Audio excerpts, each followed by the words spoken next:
Committee to observe a minute of silence. May we all rise.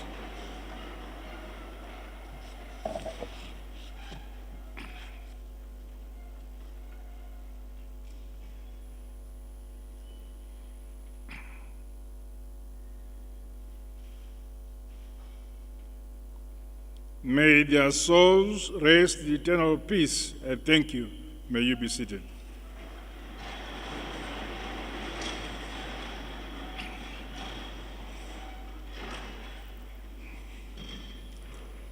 I am pleased to welcome you all to this Central Committee meeting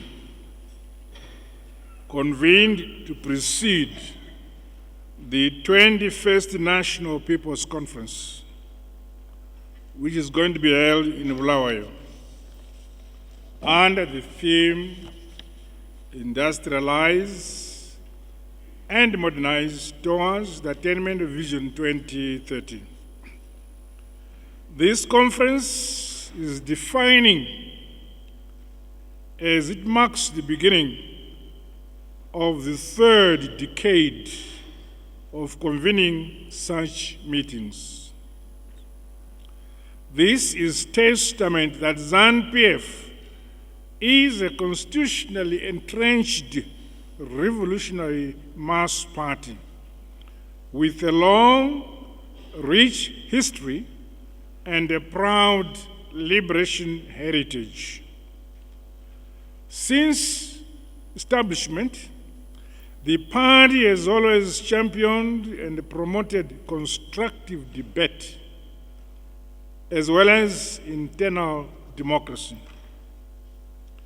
We have always rejected any practices and conduct that are inconsistent with our laws and regulations outlined in our party constitution. Members here gathered, the current crop of senior leaders have the duty to carry on with that rich, deep-rooted tradition in the footsteps of luminaries and the founding fathers of our great party, Zanu-Pf.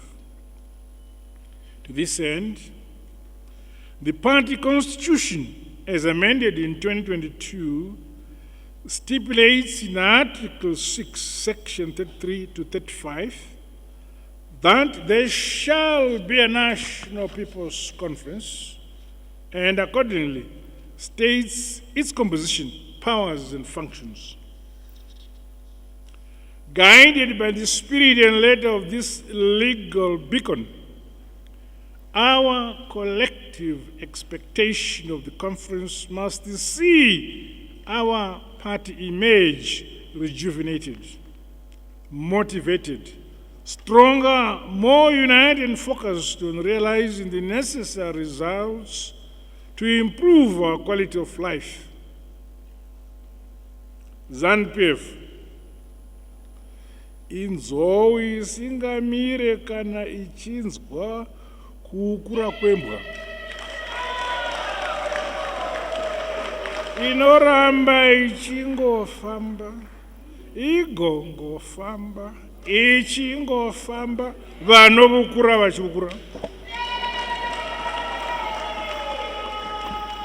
We remain engrossed on wholeheartedly serving the people of our beloved motherland, Zimbabwe.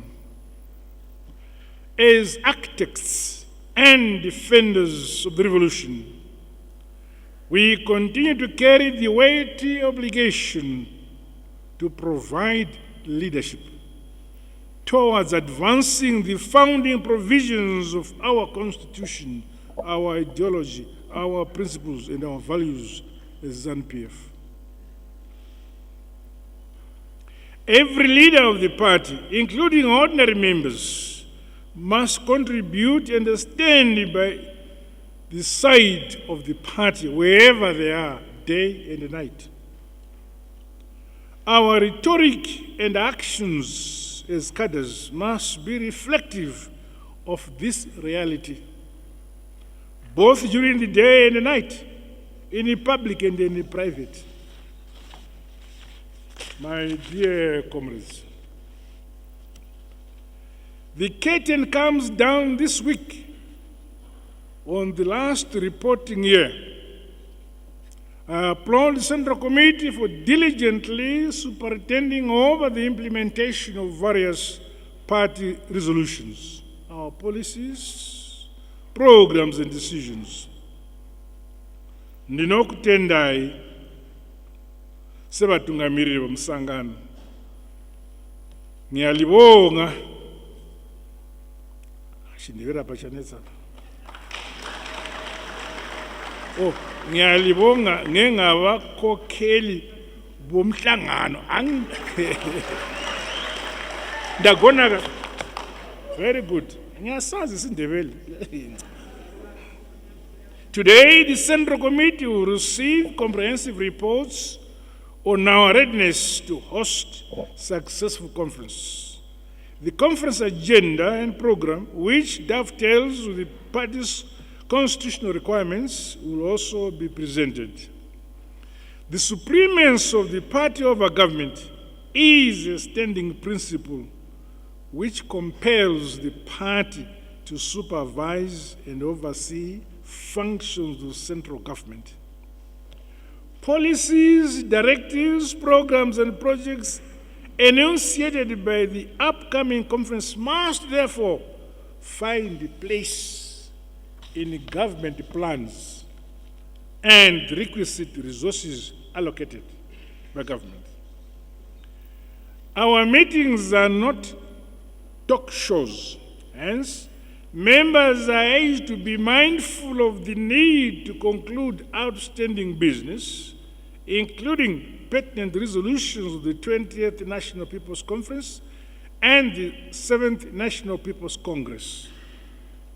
My dear comrades, today's meeting will receive an update report on activities of the Commissariat Department and the state of the party structures.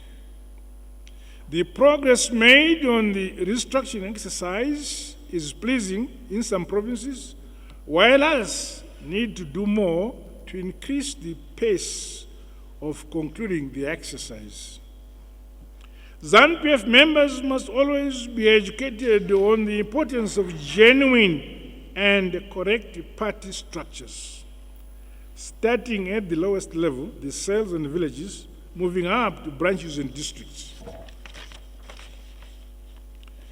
If each level is correctly constituted, then the party has a sustainable base and a solid foundation. There is need to always guard against infiltration and waywardness within party structures. We must decisively deal with abuses and not abandon our structures. Only hidden agendas create such abuses.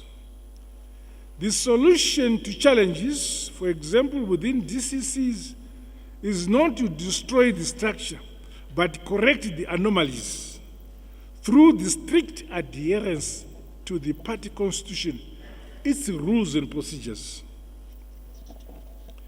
As a critical decision-making body of our colossal mass party Zanu-Pf, it is incumbent upon us, the Central Committee, to ensure that all members continue to toe the correct party line.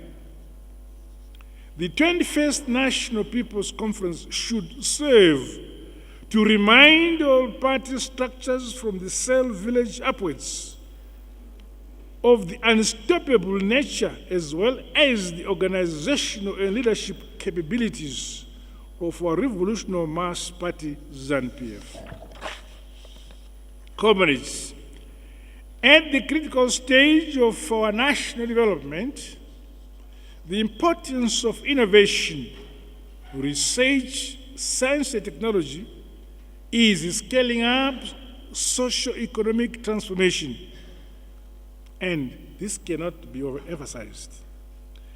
The conference theme, and I quote, industrialize and modernize towards the Attainment Vision 2030, end of quote, is a call to leapfrog traditional development strategies.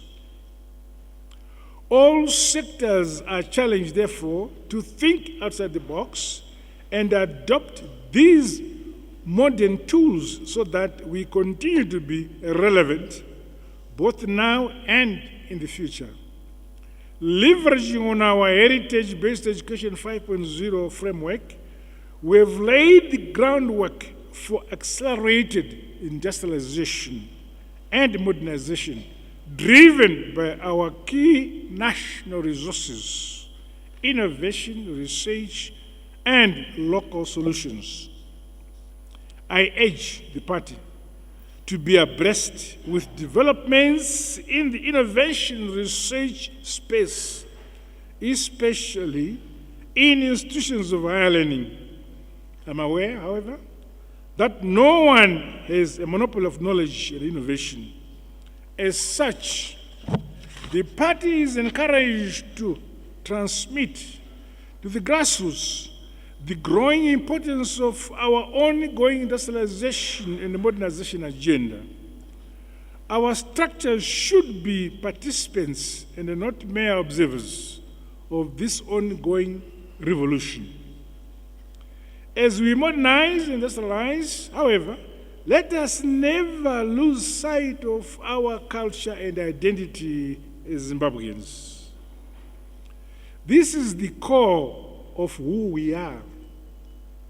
Our people should learn from other nations, but our distinct identity must remain intact as Zimbabweans. Comrades, I commend the growing public and private sector collaboration in advancing our quest to realize Vision 2030 through harnessing innovation, science, and technology development.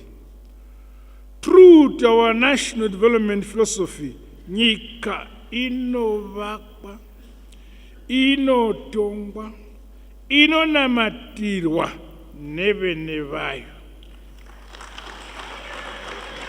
Ilizwe lakiwa, libuswe, likulekilwe ngabanikazi balo. Ukabona bokumwe bobuya kuzotinamatira.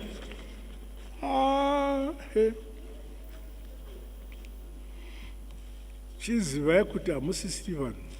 I was pleased to witness the growing ingenuity and the resourcefulness of our talented citizenry at the recently held Presidential Innovation Fair and Awards Ceremony, as well as the Research Council of Zimbabwe Symposium. The young people of our country, from primary education right up to tertiary level, are making great strides in embracing our clarion call as outlined in the Heritage-Based Education 5.0 model. Zanu-Pf will continue to facilitate the development of local solutions and products to propel the growth of all sectors of our economy, ourselves. Comrades, on Friday, 25th October, we will join the rest of the region in commemorating the SADC Anti-Sanctions Day.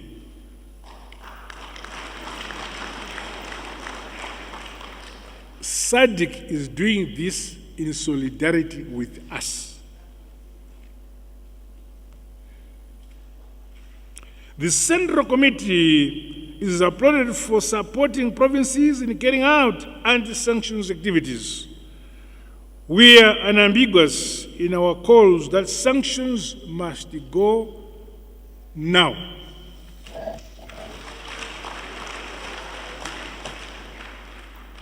Meanwhile, the rain season is now upon us.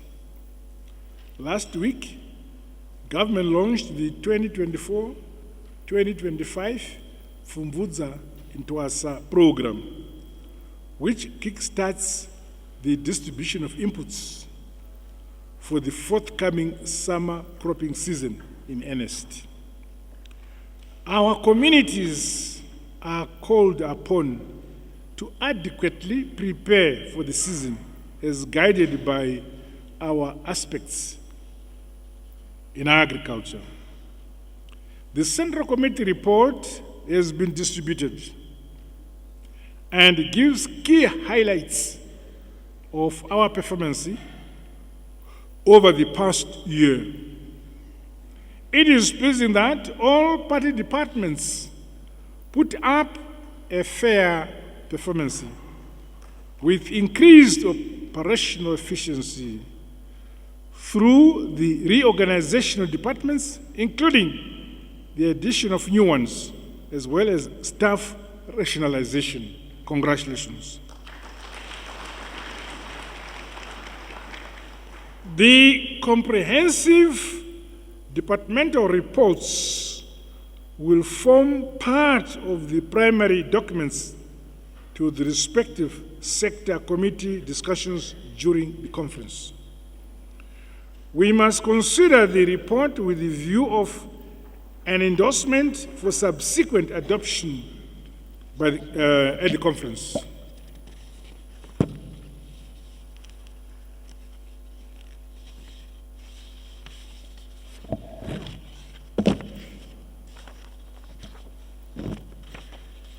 Finally, let us strengthen our resolve to face head-on the task before us of leading our own country through our own wisdom, our own culture, using our own resources, and always having faith to develop, to industrialize, and modernize our country ourselves, nobody else but ourselves. Through the implementation of people-centered policies and a unity of purpose, we shall continue to lift many of our people out of poverty into prosperity. Comrades, with these remarks, I wish us to now go to our agenda. I think.